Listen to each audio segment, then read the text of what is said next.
Hello मेरे प्यारे बच्चों, कैसे हैं आप सब। आई होप आप सब बहुत अच्छे बहुत बढ़िया होंगे और अपने बोर्ड की तैयारी बहुत बेहतरीन तरीके से कर रहे होंगे। तो जितने भी क्लास 10th के स्टूडेंट हैं उन सभी के लिए आज हम लोग शुरू करने वाले बेटा गद्यांश। क्या करने वाले हैं? शुरू गद्यांश करने वाले हैं। और आपको पता होना चाहिए ये जो मैं आपको गद्यांश करा रहा हूँ ये यूथ कंपटीशन टाइम्स की तरफ से आने वाली क्वेश्चन बैंक से करा रहा हूँ। और यूपी बोर्ड में सबसे बेस्ट किताब है। इसको खरीद लीजिए सर, मार्केट में चले जाइए वहां पे मिल जाएगा। ठीक है ना। या फिर आप चले जाइए हमारे official website YCT prime book से खरीद लीजिए। मान लीजिए वहां से भी आपको नहीं मिल रहा है तो आप चले जाइए फ्लिपकार्ट और अपने अमेजोन से, वहां से इसकी जो किताबें हैं बेटा पूरी पूरी खरीद सकते हैं बिल्कुल अच्छे दामों पे। और वो भी तगड़े तरीके से हमने आपको अनुसार भी लाया है, साल भी लाया है। साथ ही से साथ बेटा आप सभी के लिए हमने जो लेकर आए हैं वो लेकर आए हैं चैप्टर वाइज क्वेश्चन, मतलब सभी आपको हमने किताबें उपलब्ध करवा दिया है। तो आज हम लोग यहाँ पे करने वाले हैं सबसे इंपॉर्टेंट वाले गद्यांश का सीरीज जो कि बोर्ड में आएगा। ठीक है ना। और हम लोग सारा सारा कर लेंगे। ठीक है ना। और हम लोग 3 चैप्टर के एक साथ गद्यांश करने वाले हैं। ठीक है ना। तो हम लोग यहाँ पे शुरू करते हैं और तगड़ा वाला आपका ये गद्यांश जो पेपर में आया हुआ है वही हम यहाँ पे करने वाले हैं। पेपर में आए हुए हम लोग गद्यांश को बेटा सॉल्व करेंगे। ठीक है ना। देखिएगा जो प्रश्न रहेगा कुछ इस प्रकार से आपका दिया रहेगा। क्या दिया रहेगा? ये दिया रहेगा यहाँ पे कि निम्नलिखित गद्यांश पर आधारित 3 प्रश्नों के आपको उत्तर देना रहेगा। पहला यहाँ पे गद्यांश है। क्या गद्यांश है? दूर के ढोल सुहावने अवश्य होते हैं, पर क्या वे इतने सुहावने होते हैं कि उन पर 5 पेज लिखे जा सके। मतलब कि जो दूर के ढोल होते हैं वो हमें ऐसा लगता है कि बहुत सुंदर होते हैं, मतलब कि सुनने में बहुत सुहावने होते हैं। तो क्या हम लोग उन पर कुछ ऐसे टॉपिक को मेंशन करके लिख सकते हैं कुछ पेजेस।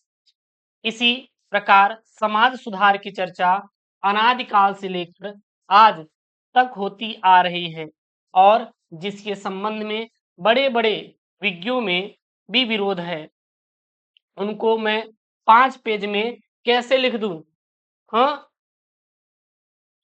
मैंने सोचा कि सबसे पहले निबंध शास्त्र के आचार्यों की सम्मति जान लूं। पहले यह तो समझ लूं कि आदर्श निबंध है क्या और वह कैसे लिखा जा सकता है, तब फिर मैं भविष्य की चिंता करूंगा।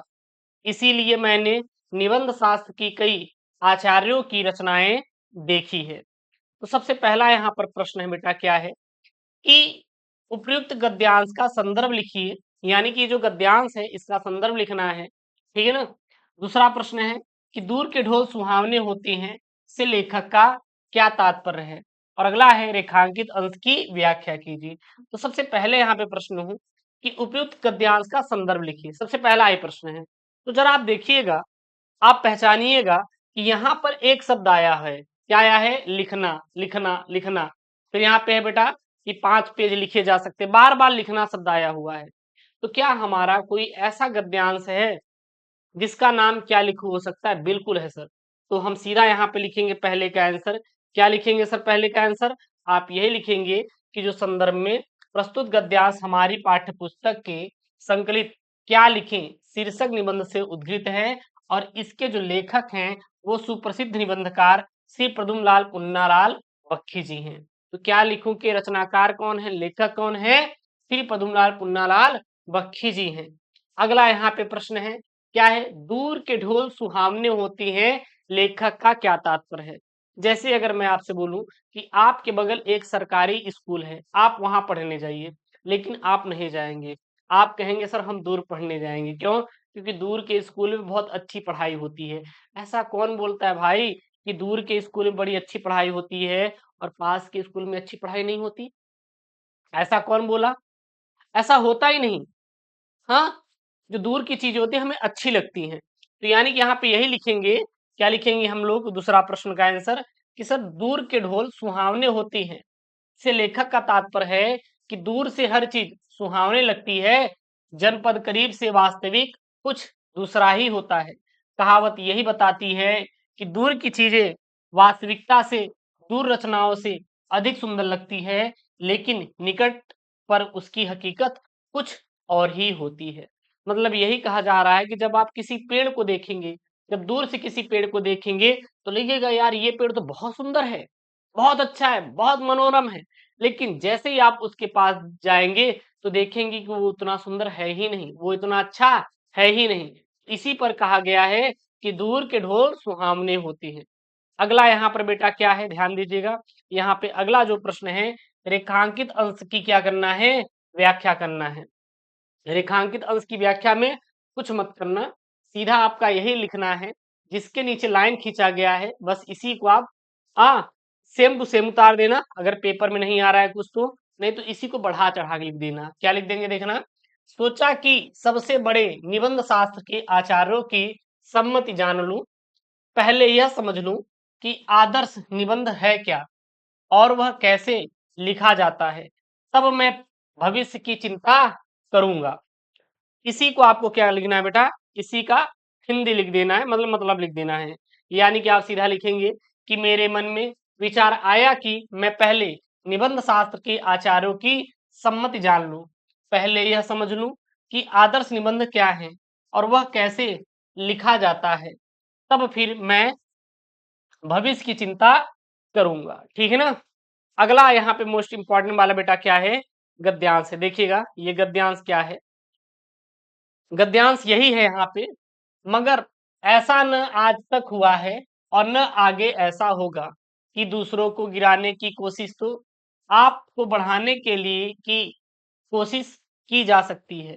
एक बात और है कि संसार में कोई भी मनुष्य निंदा से नहीं गिरता और उसके पतन का कारण अपने ही भीतर के सद्गुणों का हास होता है। इसी प्रकार कोई भी मनुष्य दूसरों की निंदा करने से पहले अपनी उन्नति नहीं कर सकता।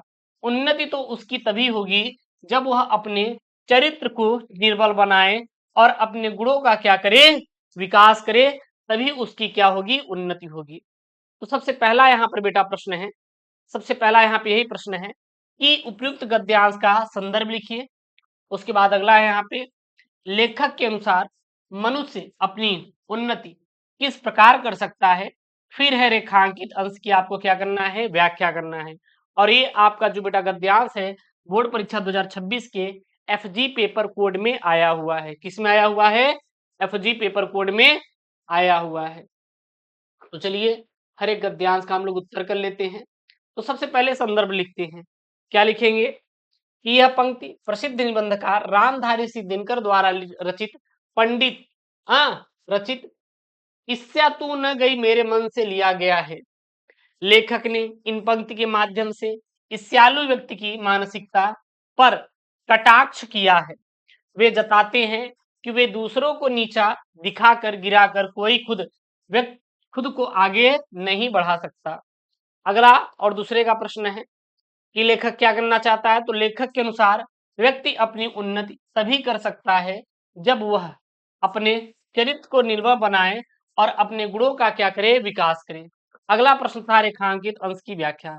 क्या था बेटा, रेखांकित अंश की व्याख्या। तो इसमें यही लिखेंगे रेखांकित अंश में कि ऐसा कोशिश न करना तो आज तक सफल हुई है और न ही आगे कभी होगी। सच्ची उन्नति स्वयं की मेहनत और विकास से ही होती है, न कि दूसरों की निंदा या फिर नुकसान करने से। ईर्ष्या से ये व्यक्ति केवल अपना समय और ऊर्जा बर्बाद करता है, न कि सामने वाले का कुछ बिगाड़ पाता है। यानी कि जब आप किसी की बुराई करते हैं तो इसमें आपका ही समय नष्ट होता है, आप ही परेशान होते हैं। आपको लगता है कि हम सर दूसरे को परेशान करते हैं, तो ऐसा बिल्कुल भी नहीं होता। आप दूसरे को परेशान नहीं करते बल्कि खुद को ही क्या करते हैं, परेशान करते हैं, ऐसा लेखक का मानना है। अगला और तीसरा यहाँ पे है बेटा गद्यांश, इंपॉर्टेंट है, ध्यान देना। है क्या यहाँ पे, हाँ, निम्नलिखित गद्यांश पर आधारित निम्नलिखित प्रश्न को उत्तर देना है। क्या यहाँ पे, चौसा के मुगल पठान युद्ध को बहुत दिन बीत गए। ममता अब 70 वर्ष की वृद्धा है। वह अपनी झोपड़ी में एक दिन पड़ी थी। शीतकाल का प्रभात था और उसका जीर्ण जीर्ण कंकार खांसी से गूंज रहा था। ममता की सेवा के लिए गांव की 2-3 स्त्रियां उसे घेर कर बैठी थी, क्योंकि वह आजीवन सबके दुख सुख का सहभागी रही थी। तो सबसे पहला यहाँ पे प्रश्न है, क्या है प्रश्न, ध्यान देना बेटा, कि उपयुक्त गद्यांश का संदर्भ लिखिए। फिर अगला यहाँ पे, चौसा का युद्ध किसके मध्य हुआ था, और फिर यहाँ पे है रेखांकित अंश की व्याख्या कीजिए। 2026 के एफबी पेपर कोड और एफएफ पेपर कोड में आया हुआ है। तो सबसे पहला यही प्रश्न है कि उपयुक्त गद्यांश का संदर्भ लिखिए, मतलब कि यहाँ पे जो है ये हमारा कहाँ से लिया गया है। तो ये सीधा आप लिखिएगा, इसमें क्या लिखेंगे कि प्रस्तुत गद्यांश हमारी पाठ्य पुस्तक हिंदी के गद्य खंड में संकलित शीर्षक ममता से अवतरित है, जिसके लेखक जयशंकर प्रसाद है। जिसके लेखक क्या बेटा, जयशंकर प्रसाद जी हैं। ठीक है ना। अब कहेंगे सर हम कैसे जानेंगे सर जे ममता से लिया गया है। भैया यहाँ पे एक शब्द आया हुआ है ममता, देखिए यहाँ पे ममता, जब ममता ही शब्द आ गया तो आप सीधा बोलिए कि ये कहाँ से लिया गया है। सर ये ममता से लिया गया है, और ममता के जो रचयिता हैं वो जयशंकर प्रसाद जी हैं। क्लियर है ना, याद कर लेना। अगला यहाँ पे बेटा प्रश्न है, अगला यहाँ पे प्रश्न है, देखिए यहाँ पे क्या है कि चौसा का युद्ध किसके मध्य हुआ था। चौसा का युद्ध बेटा किसके मध्य हुआ था, तो ऊपर देखिए यहाँ पे, चौसा के मुगल पठान युद्ध को बहुत बीत गए थे, यानी कि मुगल और पठान के बीच युद्ध हुआ था। तो चौसा का युद्ध किन किन के बीच हुआ था, बहुत बढ़िया सर, चौसा का जो युद्ध हुआ था मुगल पठान के बीच हुआ था। तो बस यही इसका आंसर हो जाएगा। तो क्या लिखेंगे यहाँ पे, चौसा का युद्ध हुमायूं और शेरशाह सूरी के मध्य 1939 में हुआ था, या फिर वही मुगल और पठानों के बीच हुआ था। क्योंकि जो हमारा हमारा हुमायूं था ये था क्या, मुगल था, और शेरशाह सूरी जो था क्या था, यह एक पठान था। अगला यहाँ पर बेटा क्या है, रेखांकित अंश की व्याख्या कीजिए। रेखांकित अंश की व्याख्या में कुछ नहीं करना है, जिसके नीचे लाइन खींचा गया इसी को बढ़ा चढ़ा के लिखना है कि शीतकाल का प्रभात था, उसका जीर्ण कंकाल खांसी से गूंज रहा था। ममता की सेवा के लिए गांव की 2-3 स्त्रियां उसे घेर कर बैठी थी, क्योंकि वह आजीवन सबके दुख सुख की सहभागिनी थी, सहभागिनी रही थी। बस इसी को क्या करिए, बढ़ा चढ़ा के लिख दीजिए। यानी यहाँ पे लिख देंगे रेखांकित अंश की व्याख्या में कि उसका जीर्ण शीर्ण शरीर कंकार खासी को शोर कर रहा था, और उसे गांव की 2-3 स्त्रियां घेर कर उसकी सेवा के लिए बैठी थी, क्योंकि वह आजीवन सबके दुख सुख की समागिनी अर्थात सबके सुख दुख में भाग लेती थी। अगला और चौथा प्रश्न यहाँ पे क्या है, देखिएगा बेटा। चौथा यहाँ पे प्रश्न है कि ईस्या की बड़ी बेटी का नाम निंदा है। ईस्या की बड़ी बेटी का नाम क्या बेटा, निंदा है। जो व्यक्ति ईर्ष्यालु होता है वह व्यक्ति बुरे किस्म का निंदक भी होता है। दूसरों की निंदा वह इसलिए करता है कि इस प्रकार दूसरे लोग जनता अथवा मित्रों की आंखों से गिरकर आंखों से गिर जाएंगे, और तब जो स्थान रिक्त होगा उस पर अनायास मैं ही बैठा दिया जाऊंगा। अब यहां से देखिए प्रश्न यहाँ पे बना हुआ, क्या प्रश्न है, ध्यान दीजिएगा। पहला यहाँ बेटा प्रश्न है कि उपयुक्त गद्यांश का संदर्भ लिखिए कि वो कहाँ से लिया गया है, मनुष्य के हृदय में ईर्ष्या उत्पन्न होने का क्या कारण होता है, और रेखांकित अंश की व्याख्या करना है। तो सबसे पहला प्रश्न है कि गद्यांश का संदर्भ लिखना है, जो मैंने भी गद्यांश बताया। तो इसमें लिखेंगे प्रस्तुत गद्यांश हमारी पाठ्य पुस्तक हिंदी के गद्य खंड में संकलित एवं रामधारी सिंह दिनकर द्वारा लिखित ईर्ष्या तू न गई मेरे मन से नामक मनोवैज्ञानिक निबंध से क्या है बेटा, लिया गया है। तो कहाँ से लिया गया है, ईर्ष्या न गई तू मेरे मन से लिया गया है। इसके रचयिता कौन है, तो रामधारी सिंह दिनकर जी हैं। अगला प्रश्न है, मनुष्य के हृदय में ईर्ष्या उत्पन्न होने का कारण क्या है। किसी भी मनुष्य के अंदर ईर्ष्या कब उत्पन्न होती है, तो याद रखना, ईर्ष्यालु व्यक्ति दूसरों की निंदा यह सोचकर करता है कि जब निंदित व्यक्ति समाज की नजरों से गिर जाएगा तब उसके स्थान पर वह स्वयं विराजमान हो जाएगा। मतलब कि हमें लगता है कि जब हम किसी की बुराई करेंगे तो वहां पर उसके नजरों में हमारा क्या होगा, एक सम्मान बढ़ेगा, और उसकी नजरों में हम अपने आप को अच्छा साबित कर पाएंगे, और उसको वहां से हम हटा पाएंगे। लेकिन ऐसा कुछ होता नहीं। आपको लगता होगा सर हम दूसरों को बुराई करेंगे तो सर हमारा अच्छा होगा यहाँ पे, मतलब कि हमारा एक अगला ही प्रभुत्व होगा, तो ऐसा कुछ नहीं होता, ऐसा कुछ होता ही नहीं। ठीक ना, आपको ऐसा लगता है लेकिन ऐसा कुछ भी नहीं होता है। अगला यहाँ पे है रेखांकित अंश की व्याख्या। रेखांकित अंश कहां से कहां तक था? तो रेखांकित अंश यहीं से यहीं तक तो था। यहाँ पे देखिए, यहाँ पे कहां से कहां तक। जो व्यक्ति ईर्ष्यालु होता है वह व्यक्ति बुरे किस्म का निंदक भी होता है, यानी कि जो किसी से ईर्ष्या करता है, मतलब कि आप देखते हैं कि दूसरों के प्रति हाँ जलन रखता है अपने अंदर, वही क्या करता है, दूसरों की बुराई करता है, यानी कि हम कह सकते हैं वो बुरे किस्म का होता है। दूसरों की निंदा वह इसलिए करता है कि इस प्रकार दूसरे लोग जनता अथवा मित्रों की आंखों से गिर जाएंगे। मतलब कि हम जब दूसरों की बुराई करते हैं तो हमें लगता है कि जब हम उसकी बुराई करेंगे तो वो दूसरों की आंखों से गिर जाएगा, और तब जो स्थान रिक्त होगा उस पर अनायास में ही बैठा दिया जाऊंगा, यानी कि उसकी बुराई करके उसको वहां से हटा करके मैं वहां पर बैठ जाऊंगा। लेकिन ऐसा लाडले कुछ नहीं होता, कुछ भी नहीं होता लाडले, ऐसा बिल्कुल भी नहीं होता। यानी कि यहाँ पे लिखेंगे हम लोग कि रामधारी सिंह दिनकर के अनुसार जैसे ही हमारे मन में ईर्ष्या की भावना जन्म लेती है वैसे ही निंदा की भावना भी उत्पन्न हो जाती है। इसीलिए निंदा को ईर्ष्या की बड़ी बेटी अथवा पहली संतान कहा गया है। जो व्यक्ति किसी के प्रति ईर्ष्यालु होता है वह अत्यंत बढ़ा चढ़ाकर उसकी क्या करता है बेटा, बुराई करता है। ठीक है ना, तो ये थी ईर्ष्या तू न गई मेरे मन से। तगड़ा वाला है बेटा, तैयार कर लेना। पांचवा भैया, पांचवा इंपॉर्टेंट है, पांचवा इंपॉर्टेंट है, देखिएगा क्या है यहाँ पे। पांचवा इंपॉर्टेंट है कि निम्नलिखित गद्यांश में से आधारित दिए गए प्रश्नों का क्या दीजिए बेटा, उत्तर दीजिए। क्या यहाँ पे, विश्वास पात्र मित्र से बड़ी भारी रक्षा होती है, जिसे ऐसा मित्र मिल जाए उसे समझना चाहिए कि खजाना मिल गया भैया, खजाना मिल गया। विश्वास पात्र मित्र जीवन की एक औषधि होती है, औषधि मतलब दवा होती है। हमें अपने मित्रों से यह आशा रखनी चाहिए कि वे उत्तम संकल्पों में हमें दृढ़ करेंगी, दोषों और त्रुटियों से हमें बचाएंगी, हमारे सत्य पवित्रता और मर्यादा के प्रेम को पुष्टि करेंगे। क्या करेंगे बेटा, पुष्टि करेंगे।